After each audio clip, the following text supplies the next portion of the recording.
Moi! Ulkona on lämmin, päättelin postella pihalla. Mä kävin nyt äsken hammaslääkärissä, mulla on tää puoli hapuutunut. Mutta ei se haittaa.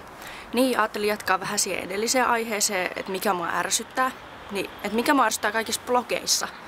Niin ensimmäiseksi varmaan niin heppa- ja koirablogit. Mä en jaksa lukea niitä yhtään ihan sen takia, koska mua ei kiinnosta, että mitä joku on tehnyt jonkun hepan kanssa. Että tänään mentiin kentälle ja siitä mentiin ympyrä ja ketä kiinnostaa. Oikeesti jos se olisi semmonen hyvä ja siinä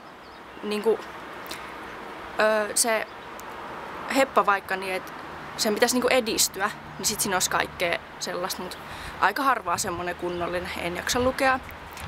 Toinen, kun kirjoitetaan blogeihin, että tänään meni Matin kanssa sinne ja sitten Maija tuli sinne, niin ketkä ihmeen Matti ja Maija, mistä mä voin tietää ketä ne on?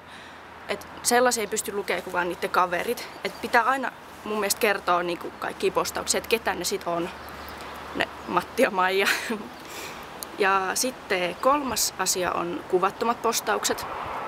Pitäisi edes jonkunnäköistä kuvaa olla blogissa, että se vähän tekisi siitä kivemman näköisen. Varsinkin jos se postaus on tosi pitkä, niin se on hirveän tylsä lukea, jos siinä on yhtään kuvaa.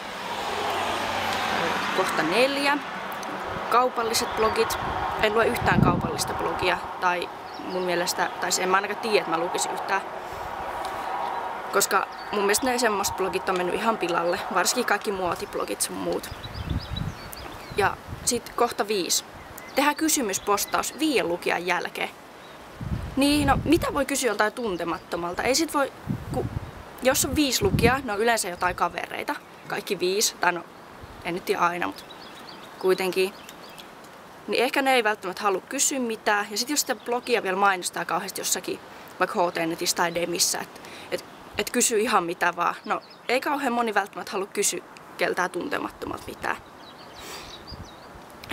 Et vasta kun on kunnon lukijoita ja ne lukijat on ihan oikeasti kiinnostuneita, niin sit kannattaisi tehdä kysymyspostaus mun mielestä.